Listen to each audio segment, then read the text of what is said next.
여러분, 안녕하세요. 오늘 밤 우리는 매일 아침 거울 앞에 서서 자신도 모르게 눈길이 머무는 바로 그 자리에 대해 이야기해보려 합니다. 어느 날부터인가 전보다 더 진하게 보이는 갈색 반점, 작은 그림자처럼 얼굴 위에 남겨진 흔적들에 대해 말이죠. 처음에는 단순히 햇빛에 그을린 것이라고 생각했어요. 그러나 시간이 지남에 따라 이것이 단순한 햇볕 자국이 아니라는 것을 깨닫게 되었습니다. 바로 기미 혹은 색소 침착, 다시 말해 자외선으로 인한 피부 손상이었습니다. 저는 올해 75살입니다. 성형외과 의사로 평생 피부와 함께 살아왔지만 저 역시 갱년기를 지나며 변하는 제 몸을 온몸으로 느끼고 있습니다. 의사라고 해도 나이가 들면 다를 게 없더군요. 특히 자외선은 우리가 아무리 오랜 세월 싸워왔어도 절대 가볍게 여겨서는 안 되는 상대라는 것을 깨달았습니다. 당신도 이러한 경험을 하게 될지도 모릅니다.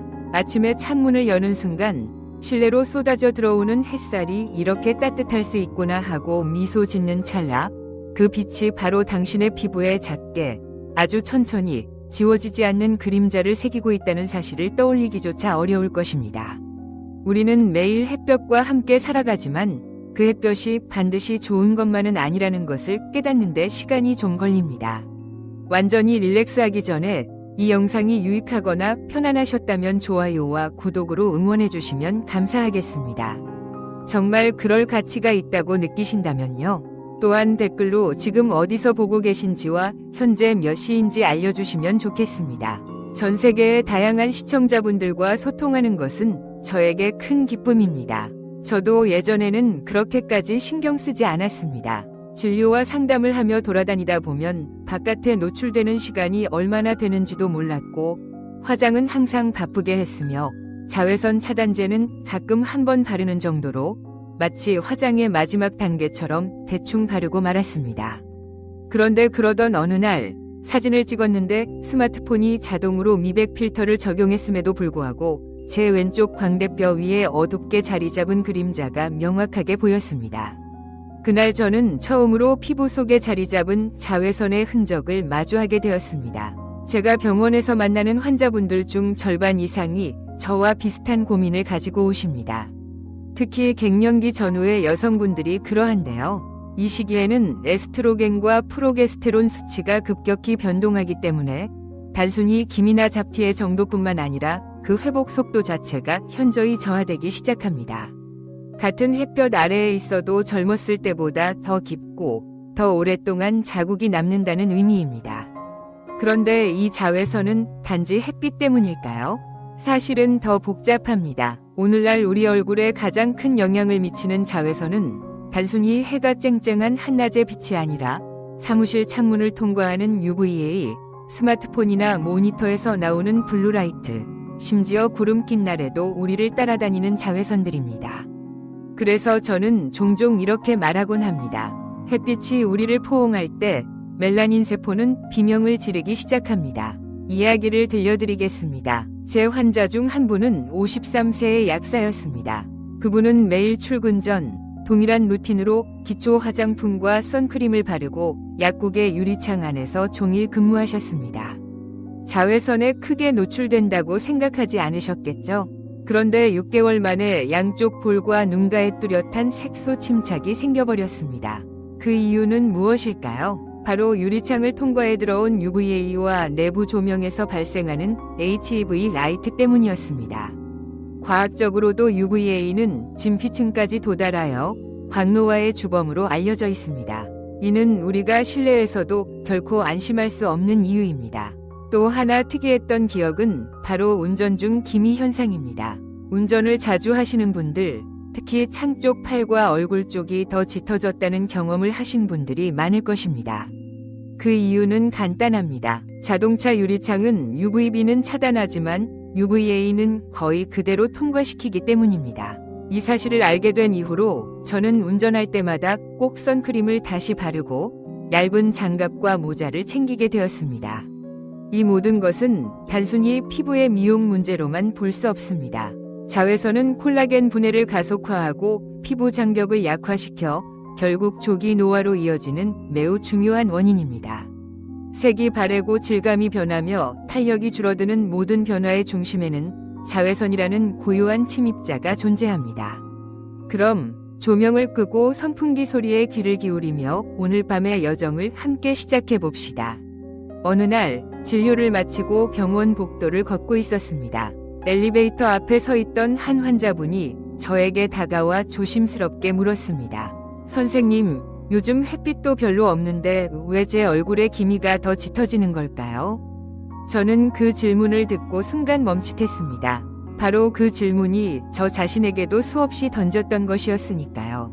햇볕이 없는 날에도, 그늘 속에서도, 심지어 실내에서도 왜 우리의 얼굴은 점점 어두워지는 걸까요? 자외선은 단순히 햇빛만을 의미하지 않습니다. 우리가 일반적으로 알고 있는 자외선은 UVB와 UVA 두 가지로 나뉘며, 이 중 UVA는 유리창과 구름을 통과할 수 있습니다. 즉, 햇살이 따뜻하지 않거나 우리가 그늘에 있어도 피부는 여전히 자외선의 영향을 받고 있습니다. 조금 더 자세히 설명드리겠습니다. UVB는 피부 표면에 작용하여 일광화상이나 홍반을 유발하는 강한 자외선입니다. 반면 UVA는 피부의 진피층까지 침투하여 멜라닌 생성을 유도하며 광노화와 색소 침착의 주요 원인입니다. 문제는 우리가 SPF 지수만으로 선크림을 선택할 때 UVA에 대한 방어가 부족한 경우가 많다는 점입니다. 최근 또 다른 존재가 등장했습니다. 바로 HEV, 즉 고에너지 가시광선입니다. 블루라이트라는 용어에 익숙하실 것입니다. 스마트폰, 컴퓨터, LED 조명 등 우리가 매일 사용하는 화면에서 방출되는 이 빛은 자외선보다 약하지만 지속적으로 노출될 경우 피부 속에서 산화 스트레스를 유발할 수 있으며 특히 황갈색의 색소 침착을 일으키기 쉽습니다. 최근 연구에 따르면 HEV는 특히 중간 피부톤 이상의 여성들에서 색소 침착을 더욱 쉽게 유발한다고 합니다. 한 가지 놀라운 점은 많은 사람들이 여전히 햇빛이 없으면 자외선도 없다는 착각을 하고 있다는 것입니다. 그러나 자외선은 구름이 낀 날에도 80% 이상 통과하며 창문을 통해서도 UVA가 그대로 침투합니다. 특히 운전을 많이 하시는 분들이나 실내에서 오랜 시간 근무하는 분들, 병원, 사무실, 약국, 미용실에서 하루 종일 조명 아래 있는 분들은 HEV에 노출될 위험이 매우 큽니다. 저는 평소에도 SPF 지수뿐만 아니라 PA 지수도 반드시 확인하시기를 권장합니다. PA는 자외선 A 차단력을 나타내는 지표로 일반적으로 PA+부터 PA+++++까지의 등급이 있습니다. 색소 침착이 고민이라면 반드시 PA+++ 이상의 제품을 사용해야 합니다. 단순히 선크림을 발랐다고 해서 충분하지 않기 때문입니다. 올바른 차단력을 가진 제품을 적절한 시간에 적정량으로 그리고 충분히 자주 덧발라야 합니다. 한 가지 흥미로운 사실이 있습니다. 예전에는 햇볕에 타면 건강해 보인다는 이미지가 있었습니다. 1980년대 광고 속에서는 브론즈 피부를 자랑하는 모델이 유행하기도 했습니다. 하지만 이제는 시대가 바뀌었습니다. 태닝이 아니라 자외선 회피가 진정한 미용의 기본이 된 시대입니다. 피부의 탄력, 밝기, 잡티 없는 결, 이 모든 것의 기초에는 일상에서 자외선으로부터의 방어력이 있습니다. 이 문제는 단순히 선크림에 국한되지 않습니다. 자외선을 흡수하거나 반사하는 옷차림도 매우 중요합니다. 특히 여름철의 얇은 면 티셔츠는 사실상 UV 차단력이 5에서 10 정도에 불과합니다. UPF 50+의 기능성 의류, 챙이 넓은 모자, 그리고 자외선 차단 기능이 있는 선글라스까지 일상생활에서 자외선을 차단할 수 있는 물리적 장벽을 함께 마련해야 합니다. 마지막으로 말씀드릴 부분은 바로 시간입니다. 자외선의 강도는 보통 오전 10시에서 오후 3시 사이에 가장 강하므로 이 시간 동안에는 특히 외출을 최소화하거나 그늘을 적극적으로 활용하는 습관이 필요합니다. 저는 이 시간대에 진료실 창가에 블라인드를 꼭 내리고 휴식 시간에도 바깥보다는 실내에서 휴식을 취하려고 합니다. 지금 이 순간에도 당신의 피부는 어딘가에서 자외선의 침투를 막고 있을지도 모릅니다. 피부는 항상 싸우고 있습니다. 우리는 그 싸움에서 편을 들어줘야 합니다. 선크림을 한 번 더 바르고 커튼을 한 번 더 치고 모자를 하나 더 쓰는 것과 같은 작은 행동들이 몇 년 후의 피부를 완전히 다르게 만들어줄 것입니다. 저는 매일 진료실에서 수많은 여성들과 마주합니다. 그중 가장 흔한 장면은 이렇습니다. 선생님, 제가 요즘 기미가 너무 심해졌어요. 화장으로도 가려지지 않아요. 그리고 이어지는 한마디. 그런데 선크림은 바르고 다녀요. 그 순간 저는 묻습니다. 언제, 어떻게, 얼마나 자주 바르시나요? 그 질문 앞에서 대답이 흔들리는 분들이 많습니다. 바쁜 아침, 서둘러 화장품 몇 가지를 챙기고 나갈 때 선크림은 항상 가장 마지막에 대충 한 번 바르고 끝내는 경우가 대부분입니다. 그리고 점심시간 이후에는 이미 메이크업 위에 다시 덧바르기 번거롭고 귀찮아서 그냥 지나치게 됩니다. 바로 그게 우리 얼굴에 점처럼 생겨나는 갈색 흔적의 시작입니다. 가장 인상 깊었던 분은 한 은퇴 교사였습니다. 그녀는 60대 중반이셨고 이제 밖에 나갈 일이 별로 없는데 왜 얼굴이 이렇게 변했는지 모르겠다고 말씀하셨습니다. 그러나 상담을 진행하다 보니 그녀는 매일 아침 동네 공원을 산책하시고 오후에는 차를 몰고 손주를 데리러 가셨으며 집에서는 큰 창문 옆 소파에 앉아 책을 읽으셨다고 합니다. 그 모든 시간이 자외선에 노출되는 시간이었던 것입니다. 이처럼 자외선은 특정한 이벤트가 아니라 일상 속 모든 순간에 침투해 있습니다. 커피를 사러 잠깐 나간 5분, 베란다에서 빨래를 널고 있는 3분, 주차장에서 차를 찾는 1분. 우리는 그 짧은 순간들에 설마 이것 때문에? 라고 생각하지만 피부는 아주 정직하게 반응합니다. 특히 축적된 자외선의 총량은 우리가 생각하는 것보다 훨씬 더 중요합니다. 하루에 3분이라도 그것이 1년이면 18시간이 됩니다. 매년 18시간의 무방비 자외선 노출이 쌓이는 셈입니다. 또 하나 흔한 오해는 구름 낀 날은 괜찮다는 생각입니다. 많은 분들이 흐린 날에는 선크림을 생략해도 된다고 생각하시지만 과학적으로 구름이 있는 날에도 자외선의 80에서 90%가 지표면에 도달합니다. 오히려 흐린 날의 자외선은 더 방심하게 만들기 때문에 노출이 더 늘어나는 경우도 있습니다. 그래서 저는 항상 이렇게 말씀드립니다. 햇빛이 보이지 않는다고 해서 자외선도 사라지는 것은 아닙니다. 그리고 여성분들이 특히 주의해야 할 습관이 하나 더 있습니다. 바로 메이크업으로 자외선을 차단할 수 있다는 착각입니다. 요즘 자외선 차단 기능이 있는 비비크림이나 파운데이션이 많지만 그 안에 포함된 차단 지수는 보통 SPF 15에서 20 수준입니다. 게다가 이를 바르는 양도 매우 적기 때문에 실제 차단 효과는 거의 없다고 보는 것이 맞습니다. 더 나아가 일부 여성분들은 톤업 제품이나 미백 크림만으로 피부를 보호할 수 있다고 생각하지만 이는 멜라닌 생성을 억제하는 것일 뿐 자외선 자체를 차단하지는 않습니다. 즉, 기미가 생긴 이후의 색소 침착은 완화할 수 있을지 몰라도 기미가 발생하지 않도록 예방하는 데는 전혀 도움이 되지 않는다는 의미입니다. 저는 어느 순간부터 일상 속 자외선 노출 패턴을 스스로 기록하기로 결심했습니다. 창문 옆자리에서 몇 시간 근무했는지, 점심을 어디에서 먹었는지, 운전을 얼마나 했는지 등을 체크해보니 자외선에 노출된 시간이 하루 평균 2에서 3시간에 이른다는 것을 알게 되었습니다. 아무것도 하지 않은 채, 아무것도 모른 채 매일매일. 그리고 이것은 단순히 피부 색상의 문제를 넘어섭니다. 반복적인 자외선 노출은 콜라겐과 엘라스틴을 파괴하고 피부 장벽을 약화시켜 결국 피부가 얇아지고 민감해지는 원인이 됩니다. 이러한 피부는 다시 자외선에 더욱 취약해지며 악순환의 고리에 갇히게 됩니다. 그렇기 때문에 우리가 일상 속에서 반드시 인식해야 할 것은 자외선이 특별한 날에만 찾아오는 손님이 아니라는 것입니다. 자외선은 매일 반복적으로 조용히 우리 곁에 머무는 존재임을 이해해야 합니다. 습관은 무섭습니다. 그러나 좋은 습관은 그만큼 강력합니다.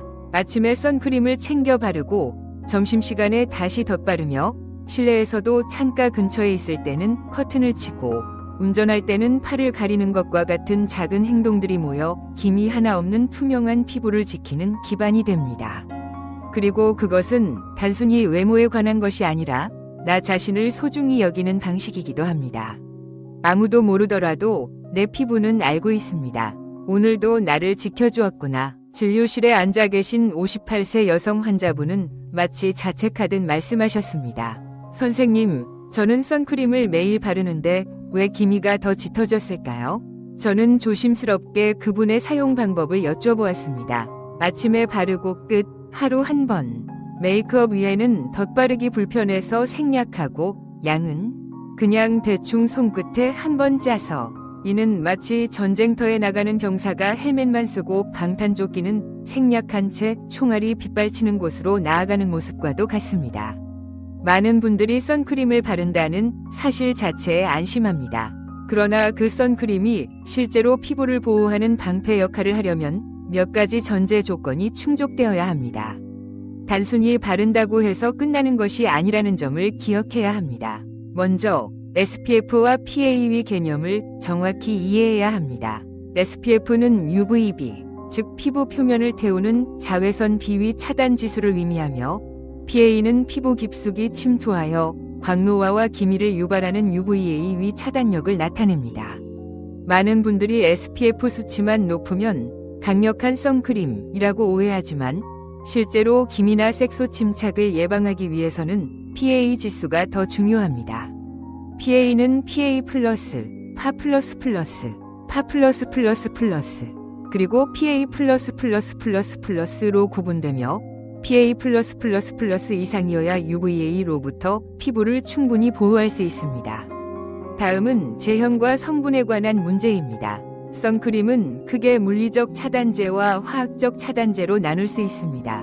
물리적 차단제는 산화아연, 징크 옥사이드, 인화이산화 티타늄, 티타늄 다이옥사이드과 같은 성분이 피부 위에 얇은 막을 형성하여 자외선을 반사합니다.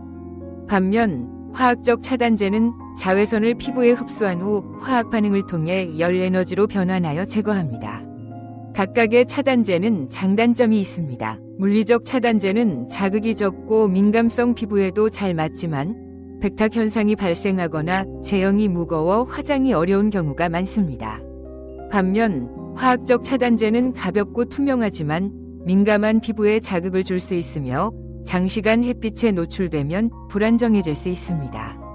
따라서 저는 주로 물리화학 복합형 제품을 추천합니다. 이는 안정성과 사용감을 적절히 절충한 선택입니다. 그렇다면 적절한 양은 어느 정도일까요? 사실 이 부분은 가장 중요한 포인트 중 하나입니다. 얼굴 전체에 선크림을 바를 때 필요한 양은 0.8에서 1g, 즉 손가락 2마디 길이 정도를 충분히 짜서 발라야 합니다. 그러나 대부분의 사람들이 이보다 훨씬 적은 양을 사용하고 있습니다. 게다가 이마, 눈가, 코 옆, 턱 밑과 같은 구석구석은 종종 빠뜨리기 쉽습니다. 또 하나, 덧바르기 문제에 대해 말씀드리겠습니다. 선크림의 효과는 시간이 지남에 따라 감소합니다. 땀, 피지, 마찰로 인해 점차 벗겨지기 때문에 2에서 3시간 간격으로 다시 발라야 효과를 볼 수 있습니다. 하지만 현실적으로 메이크업 위에 다시 바르기는 어렵습니다. 그래서 요즘은 선크림 스틱, 선쿠션, 선스프레이 등 덧바르기 쉬운 제품들이 많이 출시되고 있습니다. 저도 진료 중에는 선스틱을 활용하는데 미세하게 톡톡 바르는 것만으로도 꽤 효과적인 방어막이 형성됩니다.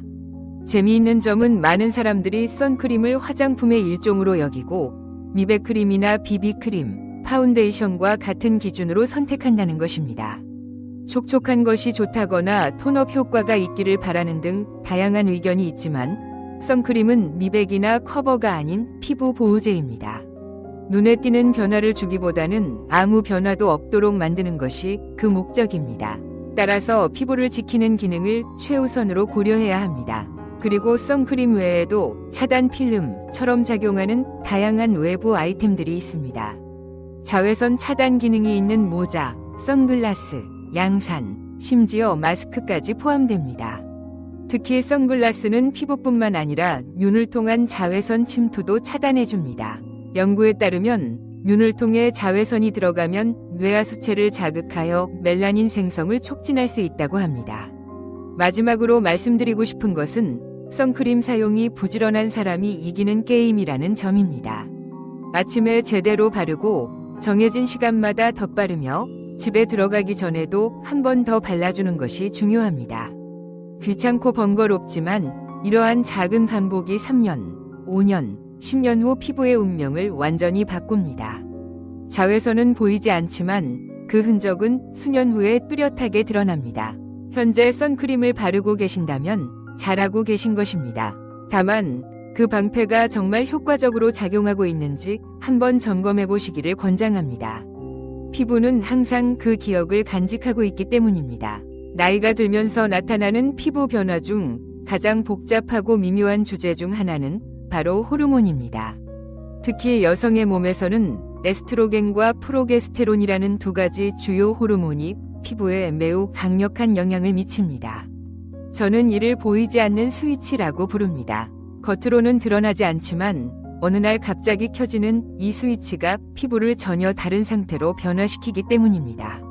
제가 갱년기를 겪으면서 가장 먼저 느낀 변화는 피부가 예전처럼 회복되지 않는다라는 것이었습니다. 예전에는 며칠만 신경 쓰면 옅어지던 기미가 이제는 몇 달이 지나도 그 자리에 그대로 남아있더군요. 그 순간 저는 제 환자들에게 수없이 설명해왔던 그 메커니즘이 제 몸 안에서 직접 작용하고 있다는 것을 실감했습니다. 에스트로겐은 피부에 매우 다양한 영향을 미칩니다. 우선 이 호르몬은 콜라겐 합성을 촉진하고 피부의 수분 유지를 도우며 멜라닌 생성도 조절합니다. 그러나 갱년기 이후 에스트로겐 수치가 급격히 감소하면서 피부는 점점 얇아지고 탄력을 잃으며 건조해지며 무엇보다도 색소 침착에 더 민감해지는 상태로 변합니다. 특히 이 시기에 멜라닌 세포, 즉 멜라노사이트는 자외선 자극에 과민하게 반응하여 과도한 멜라닌을 생성합니다. 이로 인해 기존보다 훨씬 짙은 기미와 넓은 색소 침착이 발생하며 이미 있던 잡티들은 더욱 또렷해집니다. 이를 호르몬성 색소 침착 또는 멜라스마라고 합니다. 사실 멜라스마는 임신 중에도 흔히 나타납니다. 흔히 임신 마스크라고 불리는 이 증상은 뺨, 이마, 입 주변에 대칭적으로 갈색 반점이 생기는 현상입니다. 이러한 현상은 에스트로겐과 프로게스테론의 급증이 원인입니다. 그러나 갱년기에는 이 두 호르몬이 급감하면서 피부의 저항력이 떨어지고 자외선에 의한 손상이 훨씬 더 뚜렷하게 나타납니다. 아이러니하게도 호르몬은 너무 많아도 문제이고 너무 적어도 문제인 존재입니다. 또한 나이가 들수록 피부의 회복 속도가 느려지는 현상도 함께 작용합니다. 자외선으로 손상된 피부가 스스로 회복하는 데 시간이 오래 걸리기 때문에 예전에는 하루 이틀이면 가라앉던 자극이 이제는 몇 주가 걸리게 됩니다. 이러한 과정이 반복되면 결국 영구적인 색소 침착으로 이어질 수 있습니다. 그리고 간혹 별표 호르몬 대체 요법 HRT 별표를 받는 분들이 있습니다. 저 역시 그 경험이 있습니다. 갱년기 증상이 심해져 한동안 낮은 용량의 HRT를 복용했었습니다. 그런데 흥미롭게도 피부는 약간 촉촉해졌지만 색소 침착이 더 짙어지는 느낌을 받았습니다. 실제로 일부 연구에서는 HRT가 멜라닌 생성에 영향을 미쳐 기미를 악화시킬 수 있다는 결과도 있습니다.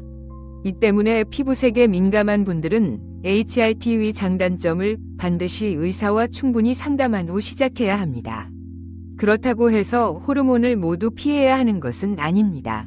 오히려 호르몬 불균형을 방치하면 전신적인 노화와 면역력 저하로 이어질 수 있으므로 균형 잡힌 조절이 중요합니다. 예를 들어 식이 조절, 운동, 스트레스 완화, 수면 개선 등을 통해 간접적으로 호르몬 균형을 유지할 수 있으며 식물성 에스트로겐이 풍부한 콩, 석류, 아마씨와 같은 식품들도 도움이 될 수 있습니다. 제가 특히 주의 깊게 살펴보는 것은 생리의 종료 시기입니다. 어떤 분들은 40대 후반부터 생리가 불규칙해지기 시작하고 어떤 분들은 50대 초반에 생리가 멈추기도 합니다. 이 시점은 피부가 급격하게 변하는 전환점입니다. 자외선에 대한 방어력이 떨어지고 색소 침착이 증가하며 콜라겐 손실이 가속화됩니다. 이 시기에는 단순한 미백이나 색소 치료보다 호르몬과 피부 반응의 상관관계를 파악하고 접근하는 것이 훨씬 효과적입니다. 이와 관련된 연구 중 하나는 갱년기 여성에서 피부 밀도, 색소 침착, 그리고 콜라겐 감소 간의 상관관계를 보여줍니다. 이 연구에서는 호르몬 수치가 낮을수록 기미가 더 넓고 짙게 나타나는 경향이 있음을 발견했습니다. 즉, 피부 속 깊은 변화가 겉으로 드러나는 흔적이 바로 기미라고 할 수 있습니다. 결국 갱년기 이후의 자외선 대응은 단순히 피부에 바르는 문제가 아니라 내 몸 전체의 변화와 연결된 포괄적인 이야기입니다. 이 시기에는 내 몸이 어떤 방식으로 변화하고 있는지를 먼저 이해해야 하며 피부는 그 변화를 가장 먼저 나타내는 경고 신호로 인식해야 합니다. 자신의 피부에 나타나는 작은 변화들은 사실 그 아래에서 일어나고 있는 호르몬의 거대한 파동일 수 있습니다. 이러한 파동을 이해하고 인정하며 조화롭게 대응하는 것이 진정한 갱년기 안티에이징의 시작입니다. 우리가 자외선으로부터 피부를 보호하기 위해 할 수 있는 가장 기본적인 방법은 외부 차단입니다. 하지만 어느 순간부터 저는 스스로에게 이런 질문을 던지기 시작했습니다. 내 피부는 과연 안에서부터 스스로를 지키고 있을까? 외부의 방패도 중요하지만 피부가 내부에서부터 자외선의 강한 구조를 갖추고 있다면 그것이 훨씬 더 근본적인 보호가 아닐까요? 그래서 저는 점차 내부 항산화 시스템과 자연 유래 자외선 방어 성분에 주목하게 되었습니다. 특히 갱년기를 지나면서 우리 몸의 항산화 능력이 점점 저하되기 시작하고 그 결과 자외선으로 인한 산화 스트레스가 더 쉽게 누적됩니다. 이 시기부터는 단순히 피부만 관리하는 것이 아니라 몸 전체의 환경을 정비하는 방식이 중요해집니다. 가장 먼저 떠오르는 것은 바로 별표 폴리포디움 루코토모스, 폴리포디움 레우코토모스, 별표라는 식물 성분입니다. 중남미 지역의 고산지대에서 자생하는 이 양치식물에서 추출된 성분은 여러 임상 연구에서 자외선으로 인한 손상을 감소시키고 색소 침착을 줄이는 데 효과적이라고 밝혀졌습니다. 제가 미국 학회에서 들은 한 발표에 따르면 이 성분을 60일 이상 꾸준히 복용한 실험군에서 멜라닌의 활동이 유의미하게 감소했다는 데이터가 있었습니다. 저도 1년 정도 매일 아침 공복에 240mg씩 복용하고 있는데 확실히 햇볕에 노출된 후 피부가 덜 붉어지고 회복 속도도 빨라졌습니다. 그리고 또 하나, 최근에 특히 주목받고 있는 것이 바로 별표 글루타티온, 별표입니다. 이 물질은 강력한 항산화제로 간에서 자연스럽게 생성되지만 나이가 들수록 그 생산량이 점차 줄어듭니다. 특히 갱년기 이후에는 체내 활성산소가 증가하기 때문에 외부에서의 보충이 피부뿐만 아니라 면역력과 해독 기능 강화에도 긍정적인 영향을 미칩니다. 여러 임상 연구에서는 글루타치온이 피부의 멜라닌 합성을 억제하고 기미 완화 효과가 있다는 결과를 보여주었습니다. 저는 이 글루타치온을 비타민C와 함께 섭취합니다. 그 이유는 비타민C가 글루타치온의 산화를 방지하는 재생 보조자 역할을 하기 때문입니다. 이렇게 두 가지를 함께 섭취하면 피부 속의 산화 스트레스와 싸우는 이중 방어막이 형성됩니다. 비타민C는 그 자체로도 멜라닌 생성을 억제하고 피부톤을 맑게 해주는 효과가 있습니다. 그리고 빠질 수 없는 또 다른 영양소가 있습니다. 바로 비타민 E와 셀레늄입니다. 이들은 세포막을 보호하는 역할을 하며 특히 자외선에 의해 발생하는 지질 과산화를 억제하여 피부 노화를 방지합니다. 이러한 영양소는 견과류, 해바라기씨, 달걀, 브로콜리 등 다양한 식품에 풍부하게 포함되어 있습니다. 저는 요즘 매일 아침 호두 2알, 아몬드 6알, 삶은 브로콜리 1줌을 챙겨 먹고 있습니다. 이것이 저에게는 항산화 아침 식사인 셈입니다. 그 외에도 도움이 되는 성분으로는 아스타잔틴, 코엔자임 Q10, 루테인 등이 있습니다.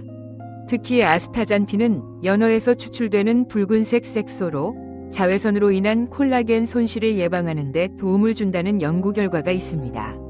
저는 간혹 진료실에서 환자분들께 드리는 간단한 팁으로 연어 샐러드를 주 2회 이상 섭취해보세요 라고 말씀드립니다. 음식으로 즐기면서 피부도 지키는 방법, 꽤 괜찮지 않나요? 여기서 중요한 점은 이러한 영양소들이 단기적으로 드라마틱한 효과를 주지 않는다는 것입니다. 이들은 매일 조금씩 꾸준히 그리고 복합적으로 작용하여 피부의 내성을 키워줍니다. 이는 마치 면역력을 강화하는 것과 같습니다. 이러한 과정은 단순한 피부 미용을 넘어 피부 건강을 근본적으로 회복시키는 전략입니다. 한 번은 51세의 여성 디자이너가 찾아오셨습니다. 그녀는 자외선 차단제를 꼼꼼히 바르고 있었지만 실내에서도 블루라이트에 오랜 시간 노출되어 피로와 스트레스가 겹치면서 색소 침착이 점점 악화되고 있었습니다. 저는 그녀에게 폴리포디움, 글루타치온, 그리고 비타민C 복합제를 권해드렸고 3개월 후 재방문했을 때 피부톤이 눈에 띄게 균일해졌으며 트러블도 현저히 줄어들었습니다. 그녀는 저에게 이렇게 말씀하셨습니다. 선생님, 뭔가 속이 정리된 느낌이에요. 그 말이 정말 인상 깊었습니다. 피부는 결국 몸속 상태의 반영이라는 것을 다시금 깨닫게 되었습니다. 겉으로 드러나는 것만 고치려 하지 말고 내 몸을 안에서부터 자외선에 강하게 만들어야 진정한 안티에이징이 시작됩니다. 피부는 우리의 식습관, 휴식 방법, 그리고 자기 관리 방식을 기억합니다. 자외선은 매일 쬐지만 내 몸의 방어력을 강화하는 것은 전적으로 나의 선택에 달려 있습니다. 어느 날 아침, 거울 앞에서 문득 깨달았습니다. 이제는 회복이 아니라 유지가 중요하구나. 예전에는 피부가 손상되어도 금방 회복되었지만 지금은 한 번이 방심이 몇 달, 심지어 몇 년의 흔적으로 남더군요. 그래서 저는 조금씩 일상의 리듬을 바꾸기 시작했습니다. 단순한 습관처럼 보이지만 그 반복이 결국 피부의 운명을 바꾸는 루틴이 되더군요. 첫 번째는 출근 전 15분 자외선 점검 루틴입니다. 선크림을 바르는 것은 기본이지만 저는 하루 일정을 미리 머릿속으로 시뮬레이션합니다. 예를 들어 오늘 점심 약속은 실외 테라스니까 선크림을 좀 더 두텁게 바르자, 또는 운전 시간이 길어지니 선글라스와 안막 가리개를 챙기자 와 같은 방식입니다. 피부는 상황에 따라 적절히 대응해야 하며 동일한 습관만으로는 부족합니다. 그리고 나서 반드시 덧바를 수단을 가방에 넣습니다. 선스틱, 작은 선스프레이 또는 쿠션형 선블록 중 하나는 꼭 챙깁니다. 나중에 미팅이나 진료가 끝난 뒤 엘리베이터 안에서 10초 만에 톡톡 바르기만 해도 피부는 기억합니다. 아, 나를 지켜줬구나 하고요. 두 번째는 식탁 위에 방패 만들기입니다. 식사는 단순히 영양을 채우는 것이 아니라 피부에 매일 전달하는 내부 메시지입니다. 아침마다 저는 비타민C가 풍부한 레몬물 1컵, 호두와 아몬드 몇 알, 그리고 브로콜리와 연어 샐러드를 습관적으로 챙깁니다. 특히 연어는 아스타잔틴과 오메가3가 풍부하여 항산화 효과가 뛰어납니다. 이러한 식습관을 3개월만 유지해도 피부톤이 맑아지고 트러블이 줄어드는 것을 경험할 수 있습니다. 세 번째는 밤의 회복 루틴이에요. 자외선은 낮에 공격하지만 회복은 밤에 일어납니다. 저는 매일 밤 세안 후 레티놀 크림을 얇게 바르고 항산화 성분이 들어간 세럼을 함께 사용해요. 피부 재생은 깊은 수면 중에 이루어지기 때문에 숙면도 굉장히 중요하죠. 밤 11시 이전에는 무조건 잠자리에 들어요. 제 피부는 이 시간대를 기적처럼 기억하고 그 덕분에 회복 속도도 빨라지더라고요. 또한 한 달에 한두 번은 약산성 AHA 필링이나 마일드한 엔자임 스크럽을 통해 묵은 각질을 제거하고 피부 흡수력을 높여요. 중요한 건 과하지 않게, 피부 장벽을 해치지 않도록 천천히, 부드럽게. 저는 피부에 있어 강함보다 지속 가능함을 더 믿어요. 네 번째는 감정과 스트레스 관리입니다. 갱년기를 겪으며 느낀 건 스트레스가 기미를 정말 악화시킨다는 사실이에요. 스트레스를 받으면 코르티솔이 증가하고 이는 에스트로겐과 간접적으로 충돌하면서 멜라닌 활동을 촉진해요. 저는 그래서 요즘 하루에 10분씩 조용한 음악을 들으며 깊게 호흡해요. 명상이 아니라 그저 멈추고 쉰다는 의식만으로도 피부가 편안해지는 걸 느낄 수 있죠. 다섯 번째는 자기 점검 일기예요. 매달 한 번씩 얼굴을 사진으로 찍고 조명을 똑같이 설정해 비교해보면 아주 미세한 변화도 확인할 수 있어요. 이런 기록은 단순한 미용일지가 아니라 자신을 돌보는 일관성의 증거예요. 그리고 무엇보다 자신감을 키워줍니다. 내가 해냈구나, 내가 지켜냈구나. 한 환자분은 이런 루틴을 6개월 정도 유지한 뒤 이렇게 말씀하셨어요. 선생님, 요즘은 거울 보면서 왜 이렇게 밝아졌지? 하고 혼잣말을 해요. 그 말을 들으며 저는 속으로 웃었어요. 그건 단지 피부색이 밝아진 게 아니라 마음이 밝아진 거였어요. 우리가 자외선으로부터 자신을 지키는 건 단순한 미용의 문제가 아닙니다. 그건 곧 나를 존중하는 방식이고 내 삶을 계획하는 태도예요. 아무도 보지 않아도, 아무도 알아주지 않아도 매일 같은 시간에 선크림을 바르고 물 한 컵을 마시고 얼굴을 조심스럽게 닦아내는 그 행위들이 쌓이고 쌓여 결국 나 자신을 만들어갑니다. 당신도 할 수 있어요. 내일 아침 거울 앞에서 다시 시작해보세요. 방패는 결코 화려하지 않지만 그건 오래 버팁니다. 그리고 언젠가 그 방패 아래에서 빛나는 피부와 다시 마주하게 될 거예요. 우리는 매일 자외선이라는 보이지 않는 적과 싸우며 살아갑니다. 갱년기를 지나며 몸과 마음이 달라지는 이 시기에 피부는 그 어떤 신호보다 먼저 변화를 말해주죠. 점점 짙어지는 기미, 느려지는 회복, 그리고 거울 앞에서 느껴지는 낯섦. 이 모든 것은 자연스러운 과정이지만 그렇다고 해서 마냥 받아들이기만 해야 하는 건 아니에요. 피부를 지키는 건 아주 작은 선택의 반복에서 시작됩니다. 아침마다 선크림을 바르고 음식을 통해 항산화력을 높이고 호르몬의 흐름을 존중하며 생활 리듬을 조율하는 것. 눈에 보이지 않는 이런 루틴들이 피부 속 깊은 곳에서부터 차곡차곡 쌓여갑니다. 어느 날은 귀찮고 어떤 날은 잊어버릴 수도 있죠. 하지만 그것마저도 괜찮아요. 중요한 건 다시 돌아와서 다시 시작하는 그 한 걸음이에요. 당신의 피부는 매일 당신의 습관을 기억합니다. 그리고 그 기억은 언젠가 얼굴 위에 자연스러운 빛으로 피어오를 거예요. 기미 없는 피부만을 목표로 삼지 마세요. 오히려 지금 이 순간 나 자신을 돌보는 그 과정 자체가 가장 강력한 안티에이징입니다. 완전히 릴렉스하기 전에 이 영상이 유익하거나 편안하셨다면 좋아요와 구독으로 응원해주세요. 정말 그럴 가치가 있다고 느끼신다면요. 그리고 댓글로 지금 어디서 보고 계신지, 현재 몇 시인지 알려주시면 감사하겠습니다. 전 세계 다양한 시청자분들과 소통하는 게 정말 기쁨이거든요. 그럼 조용히 눈을 감고 오늘 하루의 자외선을 모두 지워내며 깊고 평온한 밤으로 들어가 봅시다.